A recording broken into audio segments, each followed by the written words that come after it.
नमस्कार दोस्तों। स्वागत है आपका आपकी अपनी सीरीज अब किसान बोलेगा के नए एपिसोड में। आज हम आए हैं कैथल के एक गांव में एक युवा किसान से मिलने जिन्होंने खीरे की खेती की है और अभी उसकी लास्ट फेज ऑफ हार्वेस्टिंग चल रही है। चलिए देखते हैं और उनसे मिलते हैं। नमस्कार जी। नमस्कार। आप सभी को अपना एक बार परिचय दीजिए। राम राम मेरे सारे किसान भाइयों को। मेरा नाम प्रतीक चौधरी। मैं हरियाणा के कैथल जिले से साकरा मेरा गाँव। आप किस चीज़ की खेती करते हैं और कितने एकड़ में?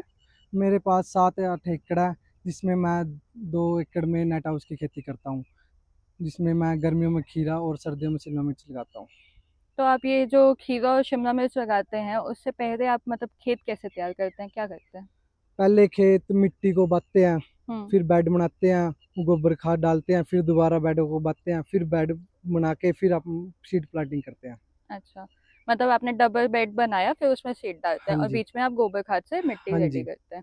तो ये जो आप गोबर खाद डालते हैं इसमें आपकी लागत कितनी लग जाती है, मतलब कितनी ट्रॉली डाल देते हैं? 7 से 8 ट्रालियाँ यूज़ होती हैं और जिसकी कॉस्ट हो जाती है 1000 या 1200।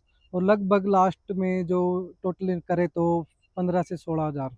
15 से 16 हज़ार हाँ जी। आपका पड़ जाता है ट्रॉली और लेबर जेसीबी सब में जेसीबी का सबका। मिला के। तो ये गोबर खाद डालने की वजह से आपको कोई दिक्कतें परेशानियाँ? गोबर खाद जैसे ट्रोली में आता है, उसमें खपतवार भी होती है, हम्म। स्टोन्स भी होते हैं, प्लास्टिक भी होते हैं और पॉलिथीन भी होती है। उनको लेबर कॉस्ट मेरी एक्स्ट्रा लगती है उनको चुगने में।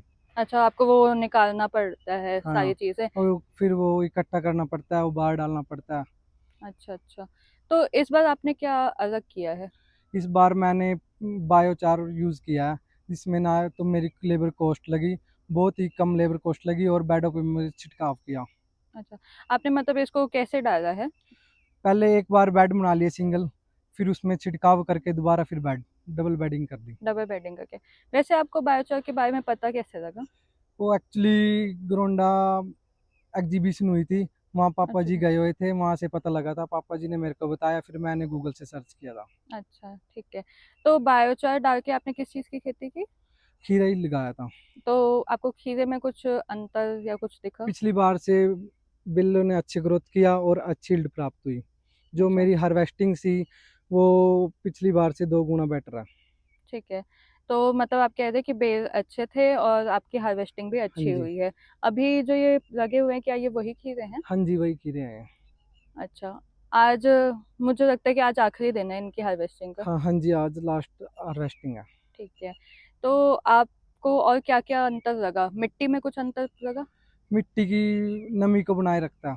ठीक है, एक बार आप दिखाएँगे क्या हाँ जी, मिट्टी ये कैसी है? देखो, हुँ। ये देखो नमी है। हाँ, मिट्टी में नमी है।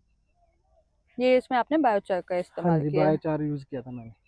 तो देखा जाए तो गोबर खाद के मुकाबले आपका जो कॉस्ट है वो कम हुआ? कम हुआ गोबर खाद से, और जो बायोचार है वो भी कम डला। गोबर खाद डलता था ज़्यादा, और इसमें डला मेरे 10 कट्टे, जो कि 50 किलो का एक बैग था। अच्छा, अच्छा, मतलब लगभग लगभग 1 एकड़ में आपने हाँ जी। 500 किलो हाँ डाला। जी। ठीक है। तो आपका कॉस्ट कम हुआ, आपकी पिछ यील्ड। यील्ड अच्छी हुई और कॉस्ट कम हुआ। ठीक है। और बाकी जो आस-पास के किसान भाई हैं उनका क्या रहा जो यील्ड वगैरह? मेरी फसल अब लग चली हुई है, और पिछली जो वो किसान साथियों की है उनकी खत्म हो गई, अब मेरे से अच्छा, पहले ही अच्छा। खत्म हो गई। ठीक है। हाँ। और यील्ड में कुछ अंतर? उनकी यील्ड मैंने पूछा था किसान से, उनकी यील्ड मेरे से कम है और मेरी ज़्यादा है अच्छा, अच्छा। पिछली बार से। अब की जो बार जो मैंने बायोचार यूज़ किया। आपने क्या पहली बार खीरे में ही इस्तेमाल किया बायोचार या इससे पहले ट्राई किया है आपने? पहले मैं ओपन में जुगनी लगाई थी, उसमें किया था। उसमें मैंने पहले दो 5-6 ही बैग यूज़ किए थे। हुँ। उसमें भी कुछ जो मेरी जुगनी थी वो भी अच्छी हुई थी, और फिर मैंने अब इस खीरे में किया, वो अच्छी बेटर है पहले से। तो इस हिसाब से आपको भाव भी अच्छे हाँ मिले जी, होंगे। भाव भी अच्छे मिले और अच्छी क्वालिटी थी खीरे की। ठीक है। आप बाकी किसान भाइयों को कुछ मैसेज देना चाहें? मैं किसान साथियों से सूचित करता हूँ कि एक बार बायोचार यूज़ करके देखो और अच्छी यील्ड प्राप्त करें। ठीक है जी, धन्य। तो दोस्तों, ये था एक युवा किसान का अपना अनुभव, जिन्होंने बायोचार के इस्तेमाल से अपनी लागत कम की, मेहनत बचाई और पैदावार में बढ़ोतरी प्राप्त की। यदि आपको ये वीडियो पसंद आया हो, तो लाइक करें और ऐसी कहानियों के लिए चैनल को सब्सक्राइब करें। धन्यवाद। मिलते हैं अगले एपिसोड में।